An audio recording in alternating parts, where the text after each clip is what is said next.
So we have a quote for you.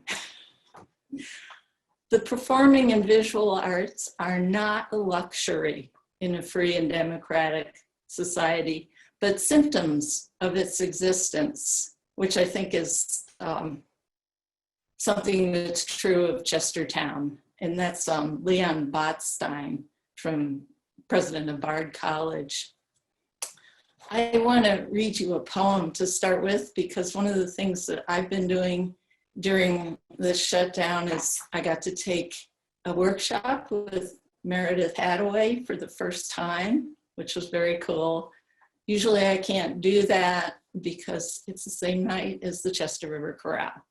So this time I was able to just zoom in, and it was a great thing because it was kind of a forum where we could talk about the pandemic and how we were dealing with it and what it's like to have to stay home. And it just gave us a little bit of community, and some great poems came out of it. So I'm going to read you one of mine, which is kind of, it's about what we're talking about in this salon tonight. So this is called Wonderings During a Pandemic. What if she really is a goddess, Gaia, Mother Earth, beautiful, fertile, vast, and more complicated than we can know? Oceans, savannas, peacocks, and sequoias, her comeliness astonishes. What if we aren't her favorites after all? She's patient, but there are limits. Hot and itchy, she decides to scratch, to pour a toxic salve on the contagion that wounds her, then pick off the drying scabs. What if she decides on clean air and sea turtles instead of us? Deciding what is essential, what aspects feed her happiness and comfort. What if she, rejoicing, finds a new and fuller version of herself, perhaps without us? For herself is always changing, shedding old and making new. Oh, might our consciousness embrace that change and also change, for we are her, and our ways are obligated to her needs. She's having a good look at herself, which impels us to have a good look too.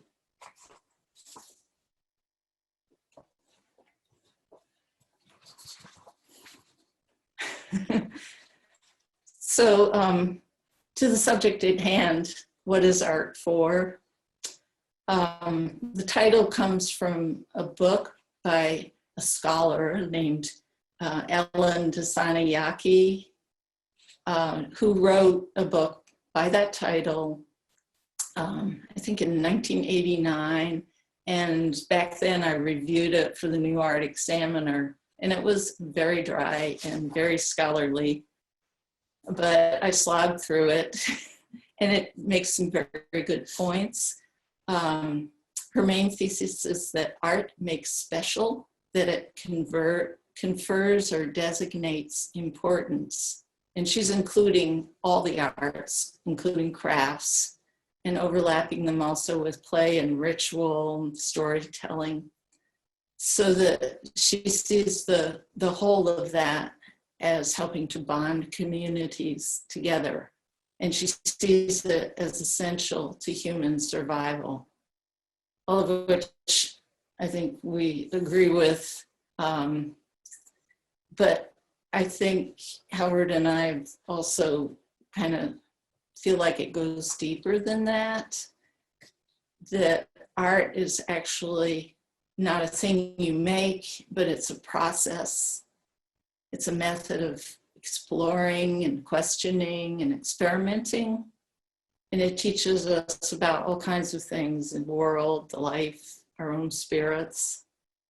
I see Rebecca's here, and I want to quote myself from an article that I got to write for The Spy about her. Just one of the wonderful things getting to write about for The Spy is that I get to talk to various people and see shows and really spend some time thinking about it. But anyway, what I said about Rebecca was that she feels there's more to art than what we normally see in white-walled galleries. And she urges us to think less about the finished product and more about art as an open-ended, no holds barred investigation and celebration of what our world is all about.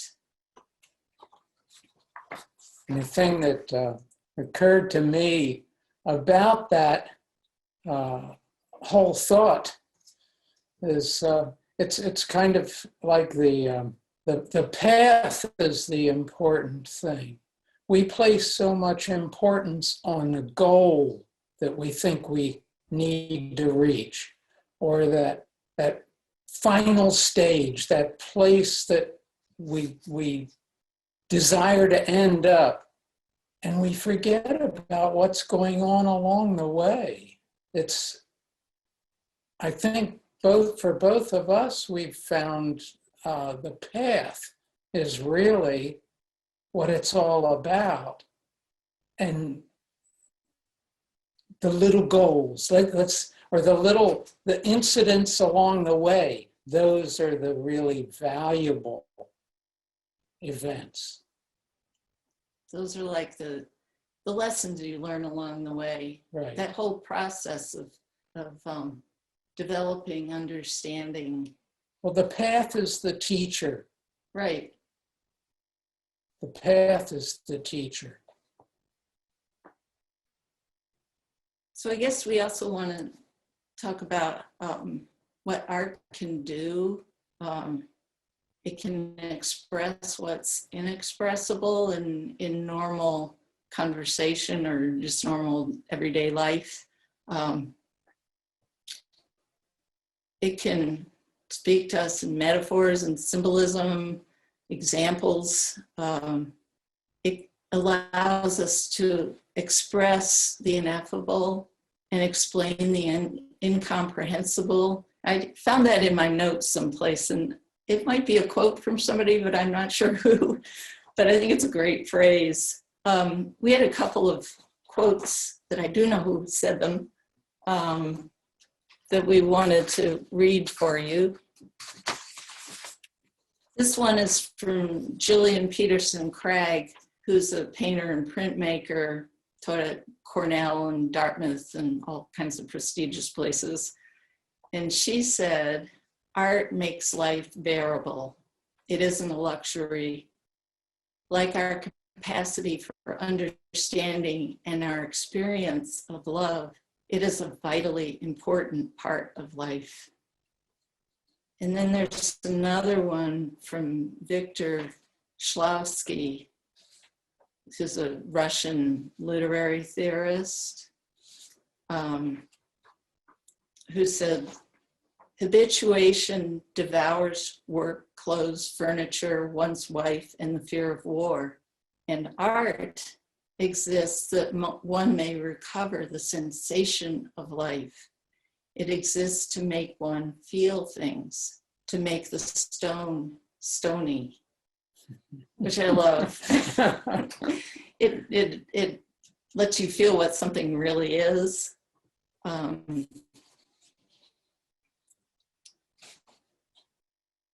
there was another quote we wanted to share. This is from a musician, actually, Charles Peter Wuorinen. Is that how you say it? I'm not sure. A composer. American. Fairly modern stuff. Not Bach and Vivaldi. He said, "I think this is important because people put art down and think of it as something that is a luxury or isn't something we really need. And we need to distinguish art and entertainment, which is what he's talking about here. he says, in any medium, entertainment is that which we can receive and enjoy passively without effort, without our putting anything into the experience. Art is that which requires some initial effort from the receiver, after which the experience received may indeed be entertaining, but also transcending as well. Art is like nuclear fusion. You have to put something into it to get it started, but you get more out of it in the end than what you put in. Entertainment is its own reward and generally doesn't last. I was trying to think if there was anything I could add to that. Just, and absolutely not. That said it all. Well, I think art is just, it's more than just entertainment. Yeah, and it goes for music too, and all the arts. I mean, music can be entertainment, but it can also touch you so deeply. Well, okay, here's an aside. We have some friends in Wheaton, Maryland, and a friend of theirs and his wife have moved. They're downsizing. And they gave Robert and Celeste, 8 to 10 boxes of music CDs, okay? These are file boxes. These are file boxes full of music CDs. Who's going to listen to all that? Okay, Robert said, you got to take 2 at a time at least and have a look through these boxes and see if there's anything interesting that you would like to have in your own collection, which is not small. I've been listening to all 104 Haydn symphonies for weeks now. And you talk about getting into an art form and following that artist and his vision. It's bowled me over. So that's what Howard's been So doing. that's what I've been doing during the shutdown. this pandemic. I'm satisfied. I'm home and I have music and I have movies and I have books. Okay, I'm all set. Happy. Well, I think we should talk a little bit about our work and sort of how we've kind of come to our conclusion about what art is for. Right, there's always our work. Well, we used to live in DC and we exhibited a lot there, and other places too, but we went through the whole thing that artists go through of expectation, you know, what kind of recognition can you get? What kind of sales? How do we make a success of ourselves? How many people are going to ooh and ah over your work? If anybody. If anyone. But we realized that you can put so much energy into all of that stuff and you're not putting the energy into your art, and your marketing, and you start having to make the same thing over and over because people expect that. And if you sign up with a gallery, they want you to do that kind of art. They don't want to have a sudden surprise before the show goes up. So we asked ourselves what we wanted out of art, what was possible from art for us, and how we could grow with that. And we kind of made some choices not to go after commercial gallery representation, but to go to art spaces, Washington Project for the Arts, and that kind of thing, nonprofits, and colleges, places where we could experiment and kind of push our boundaries. And so while we were still in DC, we began to introduce some natural materials, and we began to think about people's relationship to the earth, you know, how you see that in folklore, mythology, how people view their own relationship, whether it's you're supposed to subdue the earth or do you want to work with it, how people looked at seasonal festivals, that kind of stuff. So we were doing that while we were still in DC, and we began collaborating while we were in DC, just because a curator asked us to be in a show but didn't have room for 2 more artists. She had a room for a total of 5 or 6. She said, could you just collaborate on a piece? And so we did, and it just worked really well. And that was the beginning of collaboration for us. Yeah. And it's kind of gone on to trying to collaborate with nature too. We ended up moving to the Eastern Shore in, well, it was New Year's Day of '93. So we've been here for quite a while. That's when Mariah's dad decided to sell Grandma's house to us, which was very nice of him to move away and let us have the house by the river. And we get so much out of living here. I think last week, Mariah said something about how when she lived in our house, the river just becomes sort of central. You're always watching it and how it changes all the time. And the seasons, the tides, storms, you know, it gets to be really part of you. And we find that with the farm as well. It's a working farm. It's corn and soybeans, but we're trying to transition it to organic, and we're sort of 2/3 of the way there now. It takes a long time. It's actually much harder than you would think. But I guess what I'm trying to get at is that moving to the Eastern Shore really put us right smack dab into being with the earth and seeing it all the time. And, you know, you're not looking at buildings, you're not inside all the time, and you're really feeling it. So it really affected our art. And the other thing that happened was that Marion Price, who was an artist who lived in Centerville, invited us to do a show at Adkins Arboretum in 99, was it? She was the organizer for shows at Adkins. Right, she was doing the art program as well as there. having this gallery in Centerville. Well, she had a gallery in Centerville, and then the landlord wanted the building back, and she started doing the art program at Adkins. Right. So we did a show, and we ended up working indoors and outdoors, which hadn't been done at Adkins before. And we ended up still being there after all these years. So we organized the art program. She passed away, and we kind of took it over. Her husband's still on our art committee, Bill Price.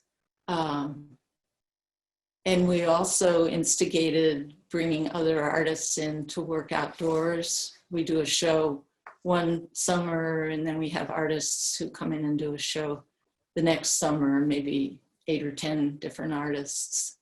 So what we've tried to do is to bring in artists whose work is challenging, artists who we feel like are really asking questions, and especially about the environment, trying to get to know nature better, and artists who can teach people about nature, about their own process of questioning, and also about the vocabulary of art and the depth you can get with art.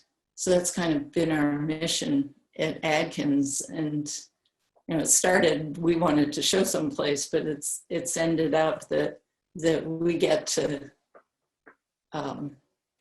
interact with some pretty interesting artists there.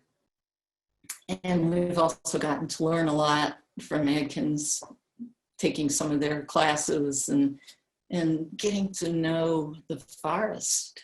We've been working in their forest for 20 years now.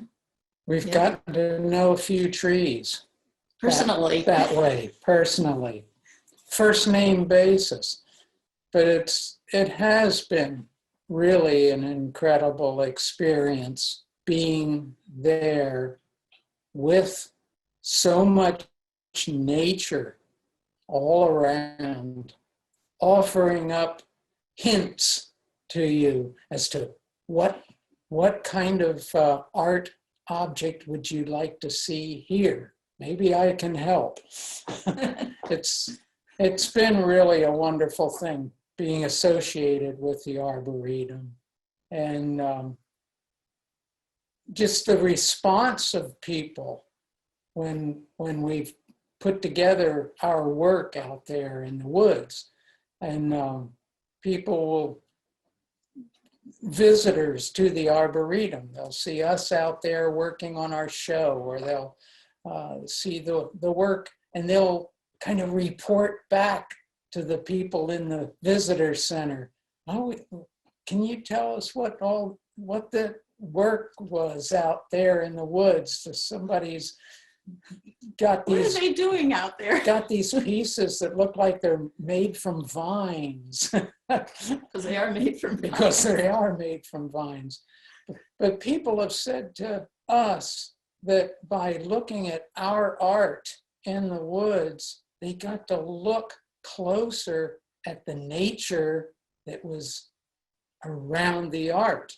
They got to pay attention to something that they might have just walked by because they were on the path, they're walking through the Arboretum grounds, but they got to stop and they got to look closer because the art kind of pointed in that direction for them. That's very cool that happens. That's what it's all about for us.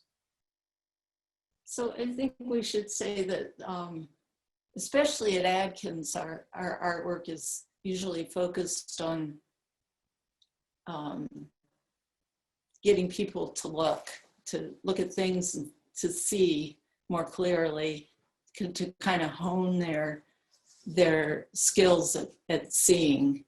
But we also do some works like for inside galleries that are focused more on specific issues. Like we've had some at RiverArts over the years. There was a piece called Ankle Deep where we put pictures that I'd taken of the river. We printed them out and we put them all along the baseboards for the Art of Stewardship show, because during Hurricane Isabel, we were flooded and it was ankle deep. It came just up our baseboard. So we simulated that at RiverArts by putting it all around the baseboards through the whole gallery.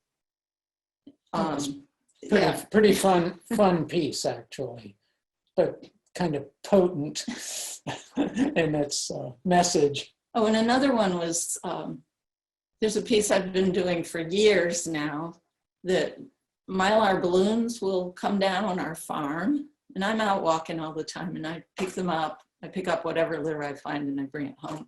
Most of it I throw out, but I save the balloons and I've been tying them together and making this long string of balloons. And I showed that one time at RiverArts. It's been shown in 4 different places. Well, you did it at the Ortiz we studio. did it for the Ortiz studio one time. We also did it in Prince Frederick at Harmony Hall Arts Center and Ellicott City at Howard County Arts Center. But each time it gets longer and I have more balloons to add to it. Even though Queen Anne's County has banned letting balloons go, they still come down on the farm and I'm still adding them. So anyway, that's about our art.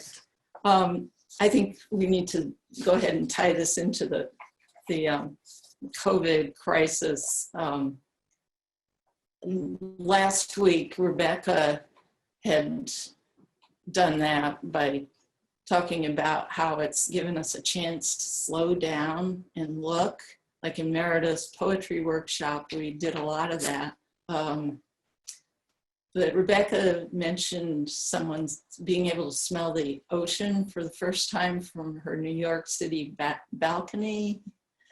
In Beijing, teenagers seeing stars for the first time. I mean, there are these incredible things that are happening just because we're not making all this pollution and we're now out and about in the way. There are all these sea turtles that are able to hatch and make their way on the beach instead of having humans in the way. So it's done that kind of thing for us. And I think it's helping us to think about our own culture and how we are so focused on consumerism and having more, and how we really need to think about sustainability and the fact that we just can't go on like this. And COVID is one of the symptoms of that. But we're seeing a lot of other symptoms, and we're seeing some healing while we humans are closeting ourselves away from it all. So it's our hope that art will help to wake us up. And I think we just really want to sort of summarize to say that from our point of view, we see that what art is for is to explore and to question, to learn, and to work out ways of creating positive change. We have a couple more quotes for you. Do you want to read that Thich Nhat Hanh? And I'll look for the other one. Thich Nhat Hanh, yes, the Vietnamese. I think him as a holy man. He's so meek and mild and just gentle, just a gentle person. He said, real change will only happen when we fall in love with our planet. And here we are with a chance to go outside, and so many people are going outside, and so many people are also turning to the arts. There's so many things online. You can tour museums, you can hear live performances, all kinds of stuff. I have one more quote before we sort of open this up for discussion. This is from Robin Wall Kimmerer, who wrote Braiding Sweetgrass. It's a wonderful book. She said, knowing that you love the earth changes you, activates you to defend and protect and celebrate. But when you feel that the earth loves you in return, that feeling transforms the relationship from a one-way street into a sacred bond. So we're hoping you all have some thoughts on all of this.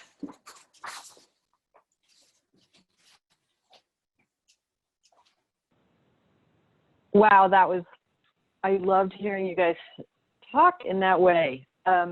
So I hope that everyone can ask any questions or weigh in. If you want to type into the chat box, that is another way to do that.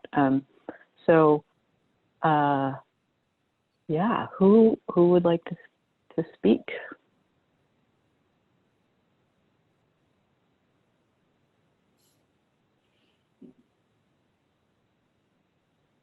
You have to unmute yourself.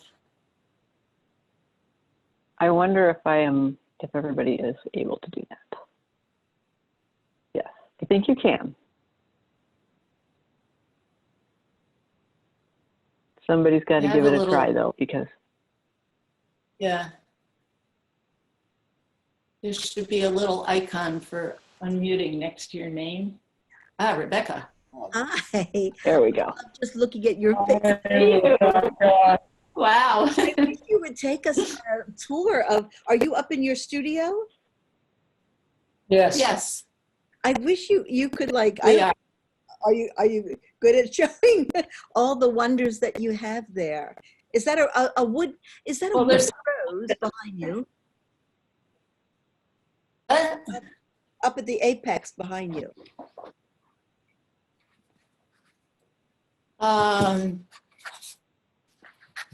we have, the round thing is snake sheds. This Oh, thing that lots of little items, those are oyster shells that I found on the beach. They all have holes in them and I tie them all together in a grid. And we have a bunch of little pieces there too. This one's a turtle shell down here with some words about the turtle's armor being broken. There's a fox skull right above it. Oh. We use all kinds of natural objects in our work, and sometimes they're pretty much central, but we like to add little paint or words or something to kind of stimulate thought, maybe talk about what they made us think of. Mhm. I wanted to actually say what a privilege it was first to visit you in your barn studio and to be with you both. But one thing that really is directed to the whole River Arts community. I used to sit on the board of Sandbox, and someone had brought in, I think it was through Alex, I think it was the year before I got on board, and a young woman artist who went through Chestertown with a blue chalk line showing exactly what the projected water rise is supposed to be. And I remember right after that, I was on a meeting for the college where they were talking about developing a huge new expansion away from the historic town a bit, on a brownfield next to the water. And I've just been struck over and over again with the disconnect between honoring an artist's vision that was based in science and reality with the practice, because we know that the Chesapeake Bay is sinking at twice the rapidity of any other part of the East Coast because of how it was formed. So have you noticed in your Riverside, presence on there historically, have you noticed that river encroaching at all on your land from where it was or where you understood it? Yes. Yeah. Yes, we have indeed. It's startling. It's very scary. In fact, we've applied to the, you apply at the county level, but they tie in with the state level, which ties in with the federal level. There's a program for helping you pay for moving your house. Wow. Or raising it or tearing it down. In our case, we would like to move it. We don't know if that's practical, but we have applied for that. Wow. Ironically, the emergency people from the county and state levels were going to come down for a site visit, and then the COVID things struck, and they're the emergency department, so they have to deal with that emergency before they can deal with our emergency. Wow. So we're on hold with that program right now. But how it comes dramatic? up in our yard. Wait, what you look at, in other words,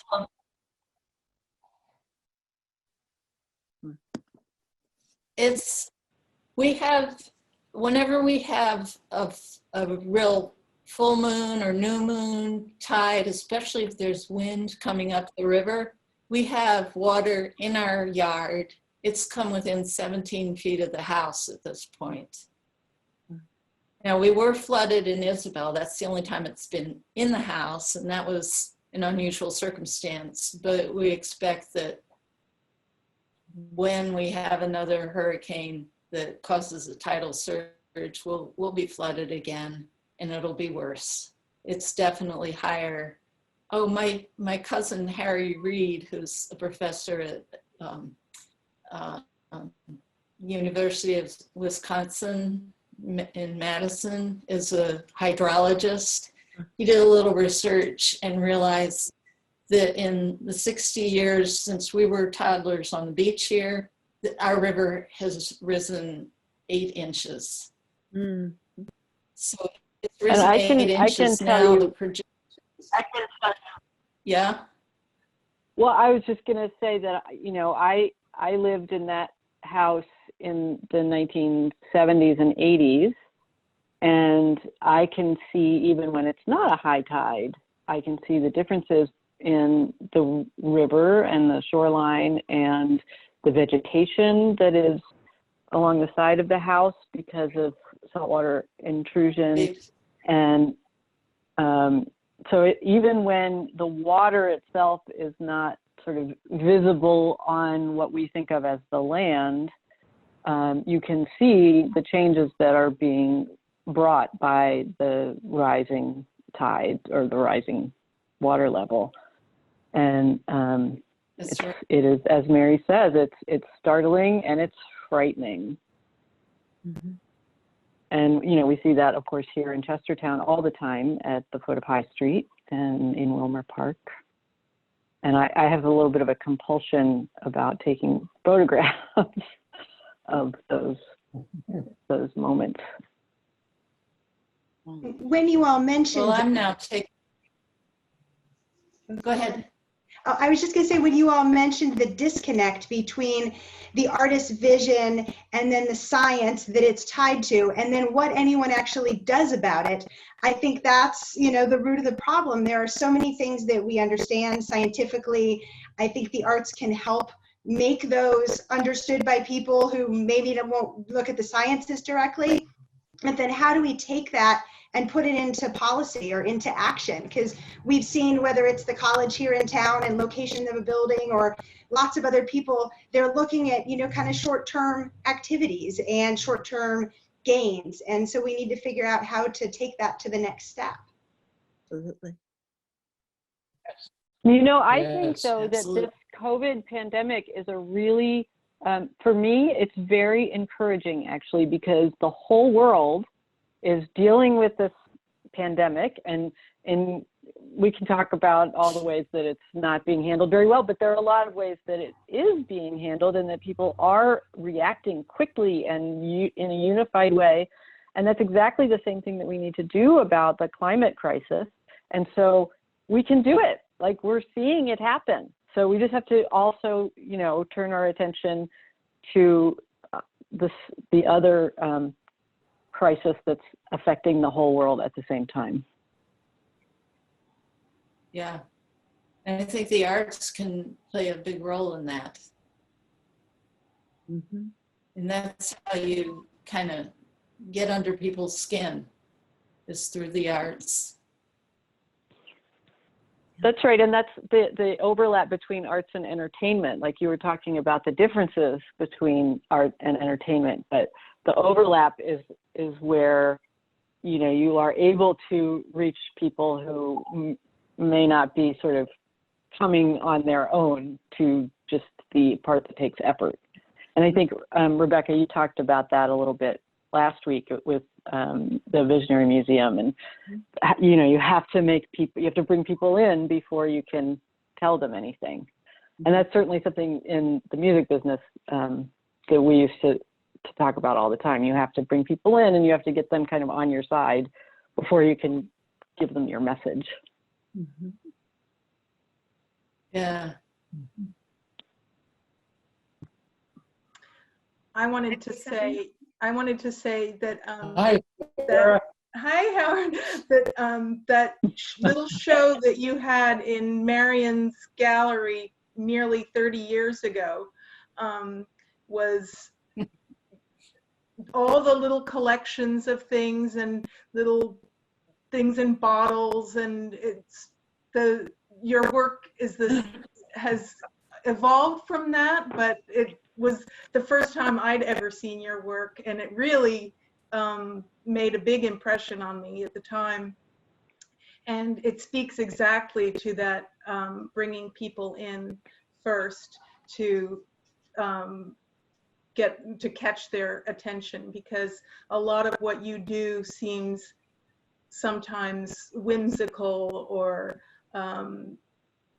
you're both very gentle people and your art is very gentle, but it's speaking to very powerful forces that are at play, and that is one of the great things about art, is that you can use big power to show gentle things, or great force to show something gentle, and you can also show something very forceful in a very gentle way. And I think that you do that beautifully, and it's been wonderful to see how you have added, I think, more in your poetry and other things in your collaborations. And it's really been a very continuous line, though, of how your work has evolved. You haven't taken any major pivots, and it's It's following that path that we were talking about earlier.